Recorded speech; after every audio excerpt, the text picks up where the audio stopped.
What excites you about getting to design the lighting for this new opera? Well, I'm a big fan of working on new opera. Opera's a fantastic medium to work with, and of course, we have the grades to enjoy for all of eternity.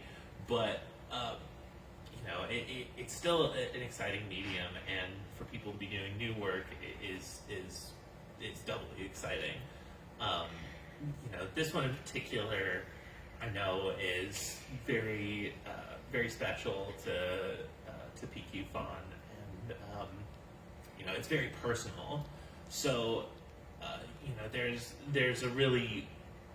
it's exciting because it's new opera, it's new, it's 21st century music, but it's also exciting because it's so very personal to him. Absolutely. And I think with some of the, like you said, the greats that we can fall back on, those composers aren't alive and sitting in your theater. Sure, yeah, I'll never be able to light for those composers. They'll never, I'll never get to interact with them. That's a really great point. We get to interact with directors, which for all intent and purposes, they interpret the show, and because PQ is the director for this as well as the composer, I interact with them on that level. But it is an extra layer to really get to work with the original creative mind, on site. So that's a treat. Definitely. Is there a particular scene that was really fun to get to design? As a designer right now, I lean on color a lot. Out of our toolkit as lighting designers, we've got position and angle, we've got intensity, brightness, and we've got color. So color is a big thing for me, and that has to do with the environment, where we are, what time of day it is. We're really filling in the world and underscoring the music that is the air that we breathe in opera. In theater, people talk. There might be a musical number here or there, but in opera, the music really weaves the whole world. It's the air that everyone breathes.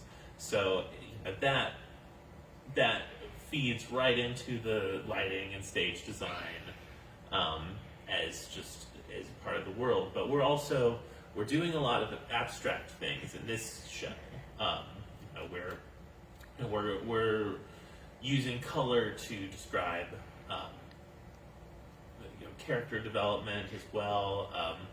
I've chosen some kind of steely blues, and times when I really want to call honor. Honor's a big concept, and I in my mind it goes very much with the steely blues.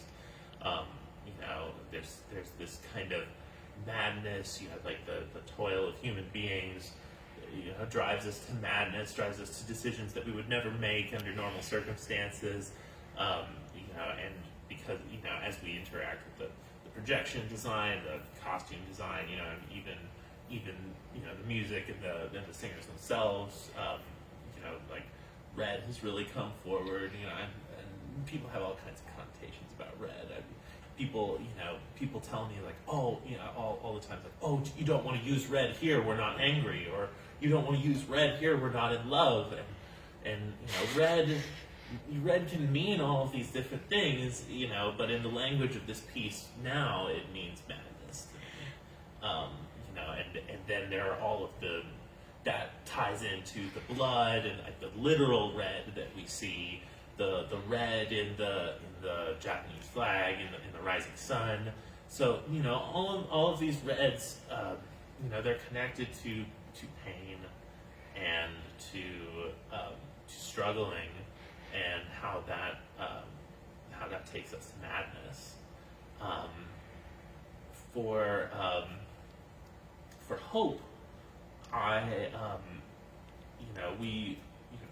thinking about the projections, there's There's the candle in scene 2 that we see. We're for hope. We're often looking towards warmth and light.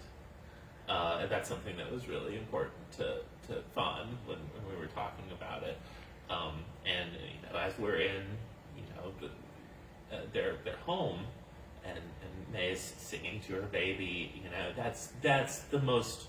I mean, that's like the motivation, the whole piece, and it's hope, the hope that something might be better for our children.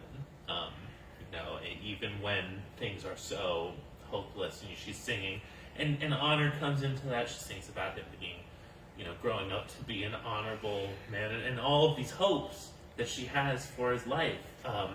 And it's just so nice to have a little, thinking angle, intensity, and color, just a little warm amber light across the face, in the midst of whatever else might be happening in the shadow.